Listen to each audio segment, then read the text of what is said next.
ഭാരതം വീണ്ടും ഇരുട്ടിലേക്കു. ഇന്ന് 2025 ഡിസംബർ 29 തിങ്കളാഴ്ച. ചിന്തകൾ യാഥാർത്ഥ്യങ്ങൾ നമ്പർ 2604 ഏവർക്കും സ്നേഹത്തോടെ സ്വാഗതം. ദൈവത്തിരുനാമത്തിന് മഹത്വമുണ്ടാകുമാറാട്ടെ. കഴിഞ്ഞ ദിവസം ഞാനൊരു ചെറിയ വീഡിയോ കണ്ടു. പണ്ടെപ്പോഴും അത് കണ്ടതായിരുന്നു എന്ന് തോന്നുന്നു. എന്നാൽ ഇന്നലെ അത് കണ്ടപ്പോൾ മുതൽ ഇതിനെക്കുറിച്ച് 2 വാക്ക് എഴുതണം എന്ന് തോന്നി. അതുകൊണ്ടാണ് ഇന്ന് ഈ വിഷയം എടുത്തത്.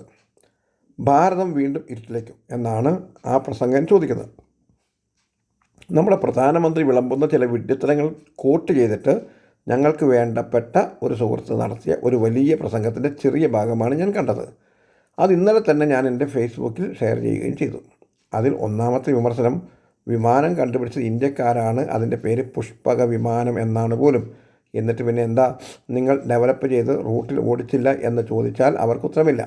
ഇനി ഈ പുഷ്പവിമാനം എവിടെയെങ്കിലും സൂക്ഷിച്ചിട്ടുണ്ടോ, ഏതെങ്കിലും മ്യൂസിയത്തിൽ? ഇതൊക്കെ ഈ വീഡിയോ കണ്ട എൻ്റെ ചോദ്യമാണ്. എനിക്കറിയാവുന്ന എൻ്റെ അയൽവാസികൾ തെങ്ങിൽ നിന്നും വീണ് കിട്ടുന്ന പട്ടയും കൊതുമ്പും കൊണ്ടൊക്കെ പലതും ഉണ്ടാക്കാറുണ്ട്. അതിലൊന്ന് ഉണ്ടാക്കി അതിനെ പുഷ്പക വിമാനം എന്ന് പേരിട്ടാൽ അതും നാളെ ചരിത്രത്തിൻ്റെ ഭാഗമാക്കും ഈ വിവരദോഷികൾ എന്ന് പറയാതെ നിവൃത്തിയില്ല. അതുപോലെ തന്നെ അദ്ദേഹം ആ വീഡിയോയിൽ വിമർശിച്ച മറ്റൊരു കാര്യമാണ് ഇന്ത്യയിൽ ആണ് ആദ്യത്തെ പ്ലാസ്റ്റിക് സർജറി നടന്നത് എന്ന്. അതാണ് ഇന്ന് കാണുന്ന ഗണപതി അത്രേ. നിങ്ങൾക്ക് ചിരിക്കാൻ തോന്നുന്നില്ല എങ്കിൽ സാരമില്ല, എനിക്ക് ചിരിക്കാൻ തോന്നുന്നുണ്ട്. എനിക്ക് ധാരാളം BJP RSS സുഹൃത്തുക്കളുണ്ട്. എൻ്റെ വീടിരിക്കുന്ന വാർഡ് വർഷങ്ങളായി BJP കൗൺസിലർമാർ ഭരിക്കുന്ന വാർഡാണ്. ഇവരൊക്കെ എൻ്റെ അയൽവാസികളും ഞങ്ങളുടെ വീട്ടിൽ നടന്ന സൺഡേ സ്കൂളിൽ പഠിച്ചിട്ടുള്ളവരുമാണ്. അവർ BJPക്കാർ ആവുന്നതിന് മുൻപും പിൻപും ബീഫ് കഴിക്കുന്നവരാണ്. അതുകൊണ്ട് BJP എന്ന് പറയുന്നവരെ ഞാൻ വിമർശിക്കുകയില്ല. പറച്ചിലിലും പ്രവൃത്തിയിലും യുക്തിയില്ലാതെ പ്രവർത്തിക്കുന്നവരെ ഞാൻ വിമർശിക്കും, അത് ബൈബിൾ പ്രസംഗകരായാലും.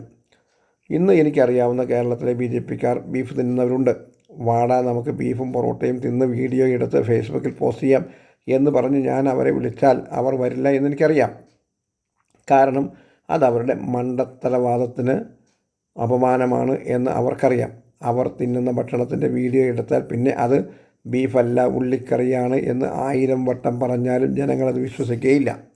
1985 ഞാൻ ഗ്വാളിയർ എത്തുന്നത് മധ്യപ്രദേശിൽ നടന്നു വരുന്ന YMF വടക്കൻ വിഭാഗത്തിൻ്റെ ഗ്രാമസുവിശേഷീകരണത്തിൽ പങ്കെടുക്കാനാണ്.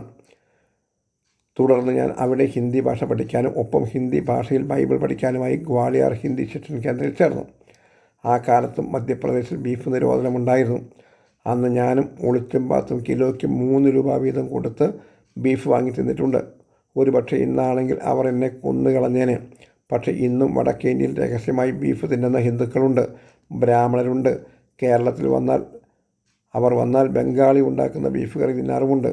ഞാൻ കണ്ട വീഡിയോയിൽ ആ പ്രസംഗകൻ ഒരു കാര്യം പറയുന്നുണ്ട്. പശുവിനാണോ വില, മനുഷ്യനാണോ വില എന്നാണ് അദ്ദേഹം ചോദിക്കുന്നത്.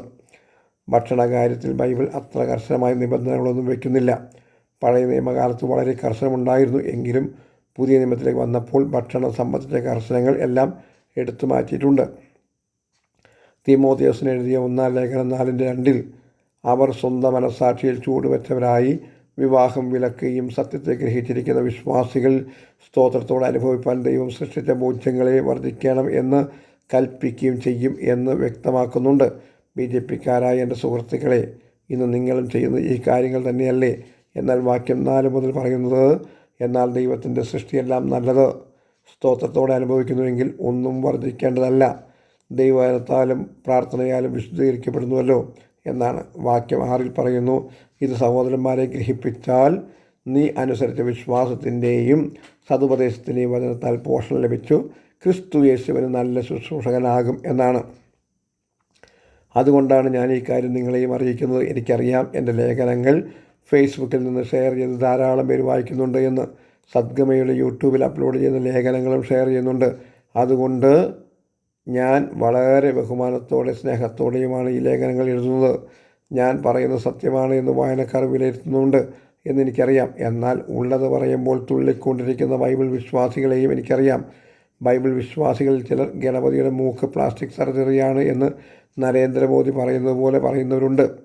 അവരെയും ഞാൻ വിമർശിക്കാറുണ്ട്. ലജ്ജയായതിൽ മാനം തോന്നുന്ന ചിലർ ക്രിസ്ത്യാനികളുടെ കൂട്ടത്തിലുമുണ്ട്. വാക്യം 7 ഭക്തിവിരുദ്ധമായ കിഴവിക്കഥകളെ ഒഴിച്ച് ദൈവഭക്തിക്ക് തക്കവണ്ണം അഭ്യാസം ചെയ്യുക എന്ന ഉപദേശം നമുക്ക് സ്വീകരിക്കാം. അതിനായി ദൈവം നമ്മെ സഹായിക്കട്ടെ എന്ന് നിങ്ങളുടെ കൂട്ടുസഹോദരൻ ഷിബു കൊടുങ്ങല്ലൂർ. ഞങ്ങളുടെ വാട്സപ്പ് നമ്പർ 9605581081. എല്ലാവർക്കും നല്ല ശുഭനില നേരുന്നു. ദൈവം നിങ്ങളെല്ലാവരും സഹായിക്കട്ടെ. ആമേൻ.